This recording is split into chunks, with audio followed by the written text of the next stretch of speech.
اهلا بيكم في طاروت الامبراطور. ما تنسوش تعملوا لايك وسبسكرايب وتفعلوا الجرس عشان يوصل لكم كل جديد. الفيديو ده هيكون التوقعات العامة لبرج العذراء طاقة مفتوحة. قبل ما نبدأ الفيديو ادخلوا على التعليقات واكتبوا يا رب بنية الفرج، وخدوا من الفيديو اللي ينطبق على حياتكم وسيبوا الباقي.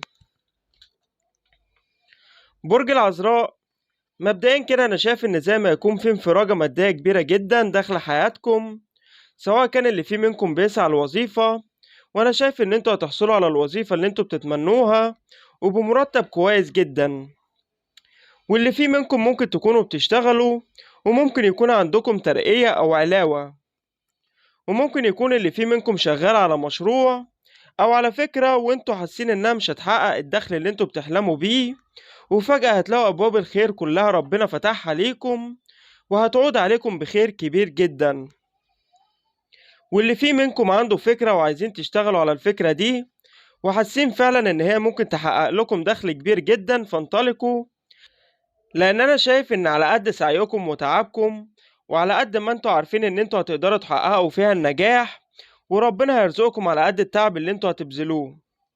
واللي فيه منكم ممكن يكون مقدم على سلفة او مقدم على قرض او على حاجة انتوا ممكن تكونوا هتستقبلوها، وممكن يكون عندكم هدية جايلكم في الطريق او عندكم خبر هيجيلكم وهيساعدكم جدا.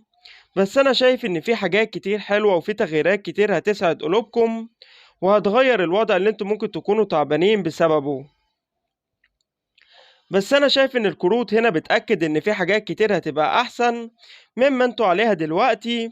وانا شايف ان في حاجات كتير شاغلة بالكم، وفي كتير منكم ممكن يكون بيبكي، او في حاجات انتوا حاسين ان هي مخفية عنكم او انتوا متعرفوهاش. وانا شايف ان انتوا يمكن ما بتعرفوش تناموا بالليل، ويمكن معظمكم بيفضل سهران او صاحي في حاجات انتوا كتير قلقاكم، وفي حاجات من كتر ما هي اتملكت منكم من مشاعر سلبية، وحتى احساسكم ما بقيتوش سامعينه بسبب الافكار السلبية اللي بتدور في دماغكم.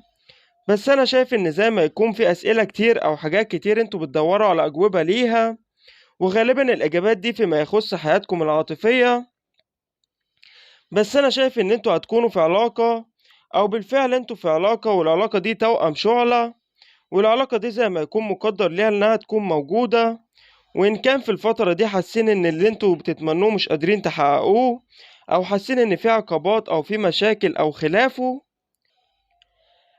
انا شايف ان كل ده هيكون فيه تعافي، او زي ما يكون ربنا يقدر يحقق اللي انتوا شايفين ان هو مستحيل في حياتكم.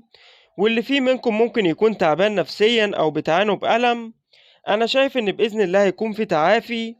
وفي منكم كتير اللي فيه مشاكل ما بينكم وما بين ناس عزيزة عليكم او ناس انتوا بتحبوها، والمشاكل دي هتلاقوها فجأة اتحلت لوحدها، او فجأة اختفت والعلاقة هتلاقوها رجعت اقوى من الاول كمان. وفي كتير منكم ممكن تكونوا في حاجات انتوا بتدعوا او بتتمنوا من ربنا ان هو يرزقكم بيها او يحققها لكم، وانا شايف ان زي ما يكون ربنا مختار الوقت المناسب للامر ده. فطول ما انتوا عندكم ثقة في ربنا، وطول ما انتوا بتدعوا ان الامر ده يتحقق، فسيبوا ربنا يتصرف ويحقق لكم كل اللي انتوا بتتمنوه.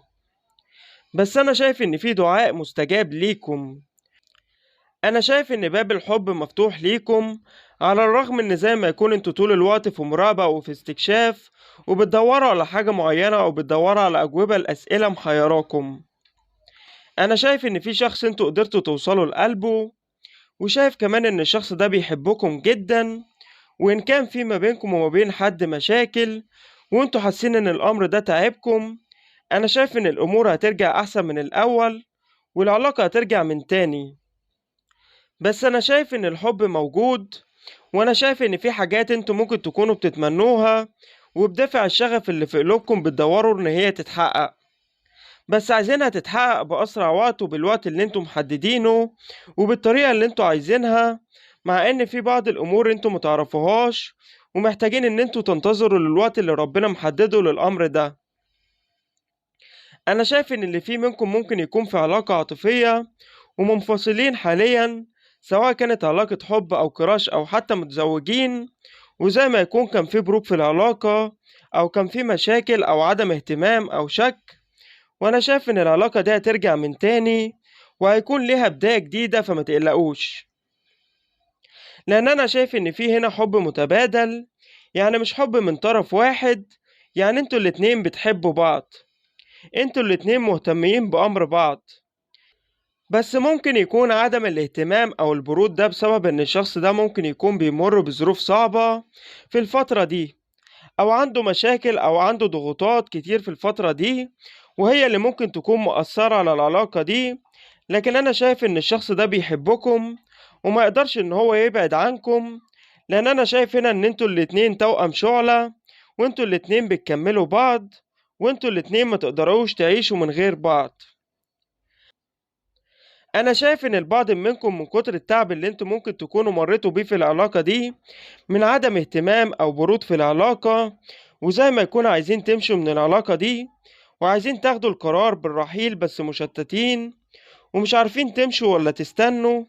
بس أنا شايف في البعض منكم زي ما يكون تخطى العلاقة دي، وزي ما يكون بقت ورا ظهركم، والبعض الآخر مش عارفين تاخدوا القرار. بس أنا شايف إن الشخص ده عايزكم وشريككم وما يقدرش يبعد عنكم. وأنا شايف كمان إن الشخص ده هيرجع من تاني، وزي ما يكون عايز بداية جديدة معاكم.